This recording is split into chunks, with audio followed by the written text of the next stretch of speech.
आदित्य ठाकरेंविरोधात अहिर दंड थोपटणार.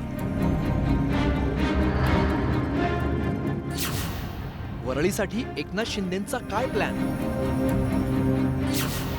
वरळीचा सातबारा कुणाच्या नावावर?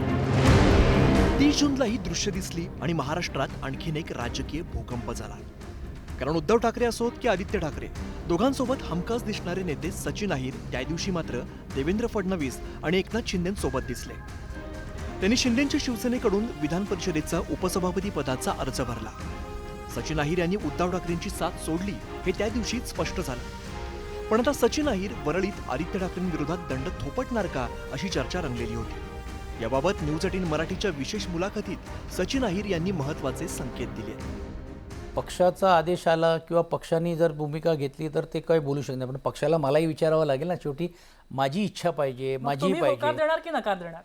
नाही, बघा, आज जसं मी म्हटल्याप्रमाणे मी असं कुठचाही विचार केलेला नाही. पण एक गोष्ट नक्की आहे की या वरळीतला आमच्या पक्षाचा उमेदवार निवडून आणण्यासाठी तर मला तर कसोटी करावीच लागेल आणि ते निवडून आम्ही आणणारच. म्हणजे तुम्ही अर्थात आदित्यच्या विरुद्ध लढायला तयार आहात पुढच्या काळामध्ये? उमेदवारी म्हणून लढायचं का पक्ष म्हणून लढायचं तो पक्षाचा अधिकार आहे. म्हणून मी अजून वारंवार यासाठी स्पष्ट करतो, कारण अनेक वेळा काय होतो की वरळीला तुम्ही यांच्यासमोर उभे केलेले आहेत, हे केलेली, ती काय अशी गल्लीतली लढाई लढण्यासाठी आम्ही इकडे आलेली नाही. पक्षाने आदेश दिला तर वरळीत उभा राहीन किंवा महायुतीकडून जो उमेदवार असेल त्याच्या विजयासाठी मैदानात उतरणार असं वक्तव्य अहिर यांनी केलं. याचाच अर्थ आदित्य ठाकरे वरळीतून उभे राहिले तर सचिन अहिर हे त्यांच्या पुढचं मोठं आव्हान असणार आहे. पण वरळी विधानसभा क्षेत्रात ठाकरेंच्या शिवसेनेचे नगरसेवक शिंदेंच्या शिवसेनेपेक्षा जास्त आहे. वरळी विलेजमध्ये ठाकरेंच्या शिवसेनेच्या हेमांगी वरळीकर नगरसेविका आहे. प्रभादेवीमध्ये ठाकरेंच्या शिवसेनेचे निशिकांत शिंदे नगरसेवकपदी आहेत. लोअर परळ पश्चिममधून ठाकरेंचे विजय भणगे नगरसेवक आहेत. वरळी डेअरी भागातून ठाकरेंच्या पद्मजा चेंबूरकर या नगरसेवकपदी आहेत. मफतलाल मिल भागात सुद्धा ठाकरेंच्या आबोली खाडे नगरसेविका आहेत. नाम जोशी मार्ग भागातून ठाकरेंच्या विश्वासू किशोरी पेडणेकर नगरसेविका आहेत. महालक्ष्मी रेसकोर्समधून शिंदेंच्या शिवसेनेकडून वनिता नरवणकर या नगरसेविका आहेत.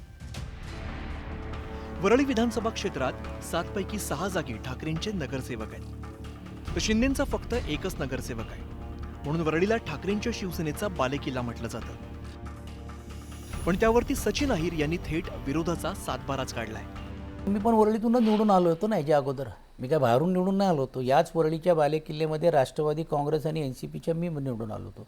मिलिंद देवरासारखे कॅन्डिडेट जे लोकसभेचे खासदार होते, पण नेहमी ते माझ्यावरती अवलंबून राहायचे. त्यांचा डायरेक्ट कधी थेट वरळीशी कार्यकर्ते आणि बाकीच्या बरोबर संबंध असायचा, पण डायरेक्ट संबंध यायचा. तरी एवढी आघाडी आपली कशी झाली? कारण भौगोलिक परिस्थिती ही वरळीची बदलते.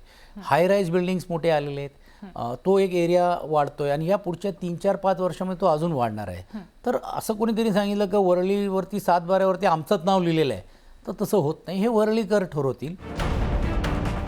सचिन अहिरांच्या राजकीय गर्भित इशाऱ्यावरती संजय राऊत यांनी एका वक्तव्यातच विषय संपवून टाकलाय. आमचा नाही, ते आमचे नाही, मला माहीत नाही. मला असं आहे की शेवटी विधिमंडळाचं अधिवेशन चालू आहे, चर्चा सुरू असतात, मग कानावर येतात, कोणतरी सांगायला येतं की आजही अमुक अमुक माणसाला ऑफर दिली, त्याला ऑफर दिली. म्हणजे काय करणार आहे? ऑफर करणार काय? किती पाहिजे आहे त्यांना? की आदित्य ठाकरेंना निवडून आणण्यामध्ये सचिन अहिरजींचा फार मोठा हात आहे, सिंहाचा वाटा आहे, खारीचेपणे सिंहाचा वाटा आहे. आणि म्हणून त्याचा सगळ्यात त्यांना वरळीचा चांगला अभ्यास असल्यामुळे आणि सचिन अहिरेशिवाय वरळीचा आमदार कोण होऊच शकत नाही एवढी थोडी माहिती आमच्याकडे आहे. म्हणून आता 2029ची आपण वाट पाहू. विधानसभेच्या निवडणुकीला अजून 2.5 ते 3 वर्ष आहे. पण तरीही वरळीच्या मैदानात संघर्षाच्या ठिणग्या नेमक्या कशा उडणार याचं चित्र आत्ता स्पष्ट होऊ लागलंय. एकूणच एवढ्या मोठ्या पडझडीत ठाकरेंच्या खांद्याला खांदा लावणारे सचिन अहिर मात्र आता वरळीमध्ये ठाकरेंच्याच विरोधात दंड थोपटणार आहे. Bureau report, news 18 Marathi.